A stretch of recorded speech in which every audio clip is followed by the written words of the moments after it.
Okay, so there was this guy G.W.F. Hegel, and he wrote this book called The Phenomenology of Spirit, and everyone loved it, and it sold 1 billion trillion copies. Lots of people have done lots of videos about all that, but when I look up one of the most controversial ideas in all of his work, all I can find is a shit ton of weeb trash. So today, I'm correcting that. Here's an introduction to... One of Hegel's less talked about works among the general public is the preface from Phenomenology. The reason it's not talked about very much is because it's considered problematic. So what's the issue? Did he say that the womb migrated around a woman's body like Plato? Did he say that all babies are born white and are then corrupted into being black like Kant? No, the reason this passage is problematic is because it's not exactly the best argument, and as such, philosophers have been arguing back and forth about it for centuries. I know what you're thinking, and yes, Hegel scholars are indeed entirely a group of sociopaths. So what's the argument in question? Here, I'll read it to you. Because, as we put above, the substance is in itself subject. All content is its own Nah, I'm just kidding. I love Hegel and even I think he's boring as shit. Now, lots of people have talked about Hegel's master-slave dialectic, but they never explain what exactly dialectic is. To Hegel, it's not simply the process of pitting two competing ideas against each other. The best way I can describe it is with the metaphor of chemistry. Say we're making mustard gas. We combine the two reactants and immediately see a reaction. When we apply it to reality, the are the truth at the core of our two ideas, and you are, well, you. What we're talking about is taking those two truths and seeing what comes out of combining them. However, if you have too much intervention in this reaction, say you start urinating on it, then it'll begin to suffer and not be as efficient.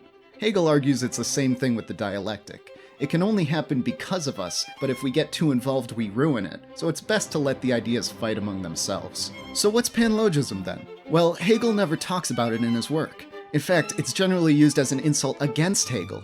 It all started with this dude, Johann Erdmann, who was a super big Hegel stan, who used it to describe Hegel's core assumption in his works, that the only thing that matters is pure reason, and all the rest of the stuff around us is just a bunch of bullshit.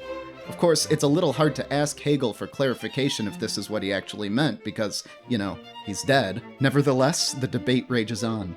This next guy, Renouvier, was a bit of a dick to Hegel, but you gotta understand why. You see, Hegel's ideas were used to justify a lot of the expansionist policies of Germany during World War I, so as an individualist and a Kantian, Renouvier wasn't having any of that shit. Later on, though, he chilled out and was like, yeah, Hegel's got some good ideas, but at the end of the day, if it looks like a duck and quacks like a duck, it's a real duck. Miss me with that all that matters is pure reason shit. I'll stick to phenomenalism, thank you very much.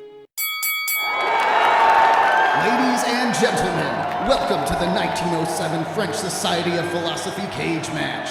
The topic of tonight's debate, Hegel. This event was brought to you by Plato's Closet and a Che Guevara t-shirt made in a sweatshop. In this corner, weighing in at 140 IQ, Rene Berthelot. And in this corner, the destroyer of dogma, the eradicator of arrogant reasoning, weighing in at 156 IQ, Emile Boutreau. Let's get this match started, folks. Berthelot is right out of the gate swinging, making a very long and roundabout argument that there's no teleology in Hegel to a group of people who are never going to agree with him. And guess what? Everyone's just kind of staring at him awkwardly. Boutreau comes back with a right hook, saying that Hegel is an objective idealist who believes in the reality of things, but only insofar as they are perceived by humans, and thus doesn't really matter to him. Berthelot's on the ground, and Boutreau comes at him with a pile driver that Hegel's philosophy is an absolute rationalism and eliminates any need for human individuality, and that makes him a panlogist. Berthelot is absolutely crushed. What an embarrassment. His reputation will never recover. Okay, so now this guy,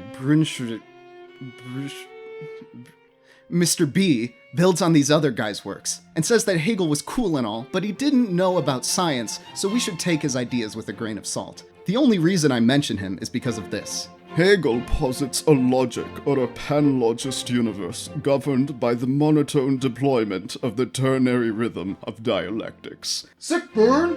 Alright, and that's an intro to Panlogism. If you take away anything from this video, it should be that the intricacies of Hegel are boring and stupid, and you should just read Marx and Lacan instead. Okay, bye.